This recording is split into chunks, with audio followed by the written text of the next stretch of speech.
Welcome to channel Sara creations.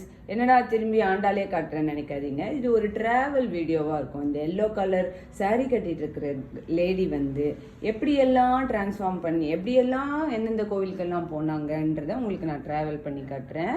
So இந்த மாதிரி கல்யாணம் ஆகிட்டு தென் குழந்தை வெள்ளம் பிறந்து படிப்பை கொடுத்து வீடு வாசல்னு வாங்கிட்ட அப்புறம் நெக்ஸ்ட்டு என்ன சேரிட்டின்னு சொல்லியாச்சு. நெக்ஸ்ட் என்ன வரணும் இந்த லைஃப்பில் எல்லாருக்குமே ஹெல்த்துன்றது மிக மிக முக்கியமானது.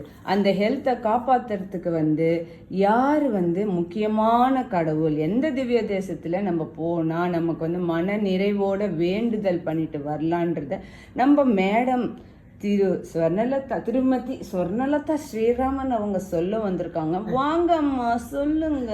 நமஸ்காரம். வைத்திய வீரராகவரை பத்தி தான் இன்னைக்கு பார்க்க போறோம். வைத்திய வீரராகவர் அதிபதி வைத்தியமூட்டிய தலைமாட்டிலேயே வச்சுருக்கார். அந்த அளவுக்கு நமக்கு ஹெல்த்தை அவர் நல்லா பார்த்துக்கிற தாயார் கனகவல்லி தாயார்.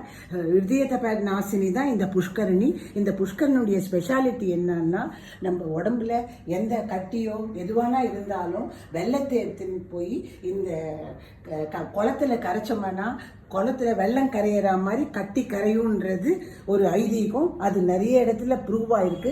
இந்த கோவிலுடைய விசேஷம் என்னன்னா, சயன கோலத்துல பெருமாள் இருக்க. அமாவாசை அன்னைக்கு ரொம்ப விசேஷம்.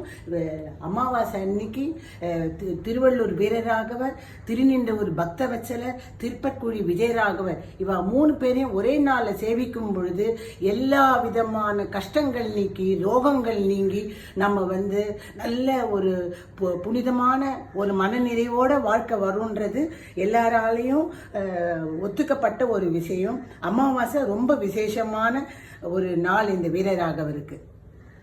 ஸோ இது உங்களுக்கு எல்லாருக்கும் பிடிச்சிருக்கும்னு நினைக்கிறேன். அடுத்த பாட்டு அடுத்த ஷார்ட்ஸில் வரும்.